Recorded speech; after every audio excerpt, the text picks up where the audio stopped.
এখন আমরা রাজস্থানের জয়পুরে আছি।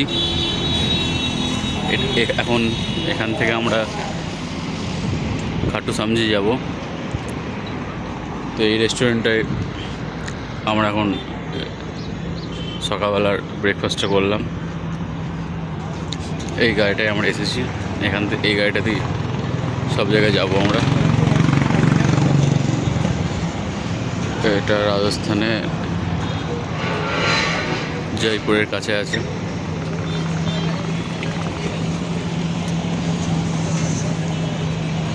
এখান থেকে একটা টোল পার করলাম আমরা।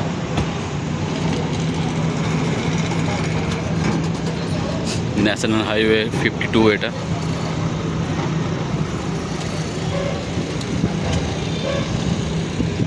রাজস্থানের জমি এটা।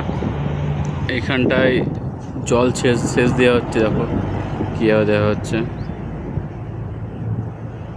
সব জায়গাতে পাইপ লাইন দেওয়া আছে, পাইপ লাইন থেকে আর কি যত কম খরচে যত কম জল দেওয়া যায় সেভাবে দেওয়া হচ্ছে, ফোয়ারার মতো।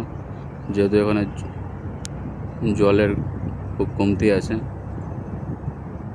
আমাদের ওখানকার মতো নয় জল অফুরন্ত আছে। এখানে পাইপ দিয়ে জল দেওয়া হয়, মানে মাটির নিচে অত জল নেই, জল কোনো ট্যাঙ্কি থেকে সরবরাহ করা হয়, দিয়ে জল দেওয়া হচ্ছে। দেখো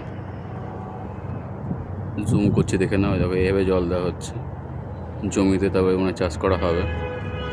এটা চাষের জমি।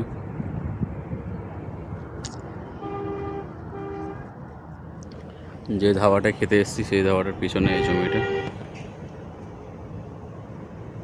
এটা রাজস্থান জয়পুরে, খাটুর কাছে এটা।